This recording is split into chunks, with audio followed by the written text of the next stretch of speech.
আরে আরে কোথায় যাচ্ছ? একটু দাঁড়িয়ে যাও, ভিডিওটা তোমাদের জন্য।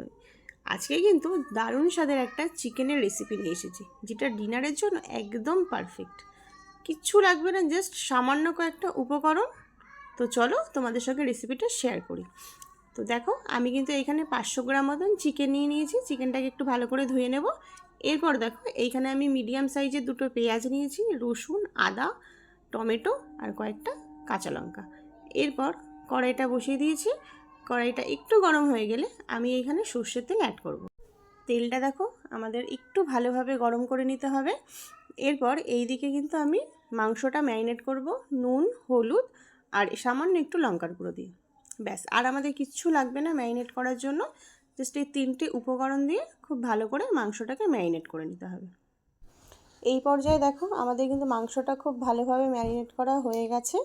আর এই দিকে আমি কড়াইতে তেলটা গরম করতে দিয়েছিলাম। তেলটাও কিন্তু আমাদের খুব ভালোভাবে গরম হয়ে গেছে। এরপর কড়াইয়ের তেলটা কিন্তু কড়াইয়ের চারিধারে খুব ভালো করে একটু ছড়িয়ে নিতে হবে, যাতে মাংসটা আমি যখন ভাজবো তখন কড়াইয়ের গায়ে যেন না লেগে যায়। এরপর ম্যারিনেট করা মাংসগুলোকে তেলের মধ্যে ছেড়ে দেব। আর মাংসগুলোকে খুব ভালো করে হালকা একটু ভেজে নিতে হবে। আমি এইখানে চিকেনটা ভেজে নিচ্ছি, তোমরা চাইলে না ভেজেও করতে পারো। তবে ভেজে নিয়ে করলে পরে কি মাংসর যে একটা কাঁচা স্মেল থাকে না, সেই গন্ধটা তাহলে আর থাকবে না। তো দেখো এইদিকে কিন্তু আমার মাংসটা বেশ ভালো মতনই ভাজা হয়ে গেছে। এরপর আমি মাংসগুলোকে ভালো করে তুলে নেব। আমি যেহেতু এক হাতে ফোনটা ধরে রেখেছি, সেই কারণে আমার একটু ভিডিওটা করতে একটু প্রবলেম হচ্ছে। তো তোমরা একটু মানিয়ে নিও।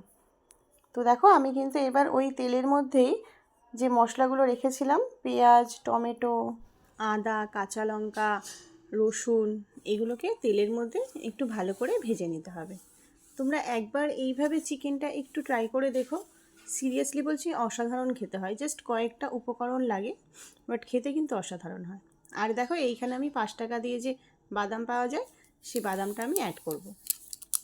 এরপর সমস্ত কিছু আমি খুব ভালো করে একটু ভেজে নেব তেলের মধ্যে। তোমরা একটুখানি খুব ভালো করে একটু ভেজে নেবে। আঁচটাকে কিন্তু হাই ফ্লেমে করবে না, জাস্ট মিডিয়াম ফ্লেমে হালকা করে একটু জাস্ট ভেজে নেবে। এরপর দেখো আমি একটা ঝাঁঝরির সাহায্যে তেলটাকে ছেঁকে ছেঁকে একটা প্লেটের মধ্যে তুলে নিতে হবে। এইভাবে সবগুলোকে আস্তে আস্তে করে আমরা তুলে নেব। এরপর দেখো মশলাটাকে কিন্তু খুব ভালোভাবে ঠান্ডা করতে হবে। গরম অবস্থায় একদমই ব্লেন্ড করবে না, জাস্ট ঠান্ডা হয়ে গেলে তারপর মিক্সিতে দিয়ে পেস্ট করে নেবে। আমাদের দেখো পেস্ট করা হয়ে গেছে। এরপর ওই তেলের মধ্যেই আমি মশলাটাকে দিয়ে দেবো। আমি জাস্ট কোনো ফোড়ন কিচ্ছু অ্যাড করিনি, গোটা গরম মশলাও দিইনি, জাস্ট মশলাটাকে দিয়ে দেবো। দিয়ে এবার খুব ভালো করে মশলাটাকে একটু কষাতে হবে। এরপর দেখো মশলাটা থেকে একটু তেল ছেড়ে এসেছে। এই পর্যায়ে আমি কয়েকটা গুঁড়ো মশলা এখানে অ্যাড করব। ধনে গুঁড়ো, জিরে গুঁড়ো, অল্প কাশ্মীরি লঙ্কার গুঁড়ো আর একটু গরম মশলার গুঁড়ো। এরপর খুব ভালো করে মশলাটা একটুখানি ভাজা ভাজা হয়ে আসলে হলুদ গুঁড়ো একটু দিয়ে দেবো। হলুদ গুঁড়ো দেওয়া হয়ে গেল। এরপর সামান্য একটু জল অ্যাড করব। জল দিয়েও মশলাটাকে ভালো করে কষাতে হবে। এই রান্নাটাতে যতটা ভালো করে তুমি মশলাটাকে কষাবে, টেস্ট কিন্তু ততটাই ভালো আসবে। পুরোটাই ডিপেন্ড করছে মশলাটা কষানোর উপরে। এরপর আমি স্বাদ মতন একটু লবণ অ্যাড করে দেবো। এরপর দেখো সামান্য একটু আমি চিনি অ্যাড করব, অল্প সামান্য, জাস্ট স্বাদটাকে ব্যালেন্স করার জন্য। এরপর দেখো যে চিকেনটা আমি ভেজে রেখেছিলাম, সেই চিকেনটাও আমি দিয়ে দেবো। ব্যাস, আমাদের রান্না কিন্তু হয়েই এসেছে। জাস্ট আর একটা উপকরণ দিলে আমাদের রান্নাটা কমপ্লিট হয়ে যাবে। তো দেখো এরপর চিকেনটার সঙ্গে মশলাটাকে ভালো করে একটু কষাতে হবে। মিডিয়াম ফ্লেমে করো, খুব বেশি হাই ফ্লেমে করো না।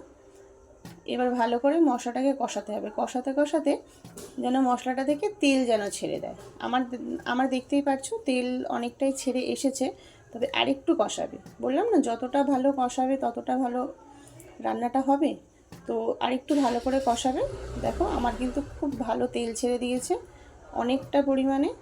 তোমরা দেখে আশা করি বুঝতেই পারছো, খেতে কিন্তু অসাধারণ হয়। তোমরা জাস্ট একবার বাড়িতে এটা ট্রাই করো, সিরিয়াসলি বলছি, খুব ভালো হয় খেতে।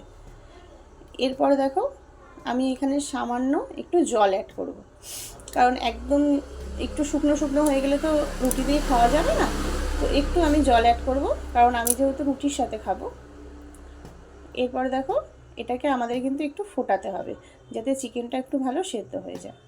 এইদিকে দেখো আমাদের কিন্তু জলটাও খুব ভালো মতন শুকিয়ে এসেছে, চিকেনটাও কিন্তু আমাদের খুব ভালো মতন সেদ্ধ হয়ে গেছে, তোমরা আশা করি দেখে বুঝতেই পারছো। এরপর আমি এইখানে কসুরি মেথি অ্যাড করব। তোমাদের কাছে যদি কসুরি মেথি থাকে অ্যাড করো, না করলেও কোনো সমস্যা নেই, খেতে সত্যিই খুব ভালো হয়। তো চলো, আমার রান্নাটা কিন্তু অলমোস্ট ডান, আর আমাদের কিচ্ছু লাগবে না। তো তোমরা জানিও আমার রেসিপিটা তোমাদের কেমন লেগেছে। যদি ভালো লাগে অবশ্যই লাইক, কমেন্ট অ্যান্ড শেয়ার, আর তোমরা আমার পাশে থেকো। আর দেখো আরেকজন চলে এসেছে মাংস হতে না হতেই খাওয়ার জন্য, আমার মেয়ে। ওর মাংস হলেই মা বাটি নিয়ে দাঁড়িয়ে থাকবে মাংস খাওয়ার জন্য। তো চলো টাটা, আজকের মতো বাই। তো তোমরা কিন্তু জানিও কেমন হয়েছে আমার রেসিপিটা, আর তোমরা সবাই খুব ভালো থেকো, সুস্থ থেকো। নেক্সট কোনো ভিডিও নিয়ে আবার তোমাদের সঙ্গে দেখা হবে।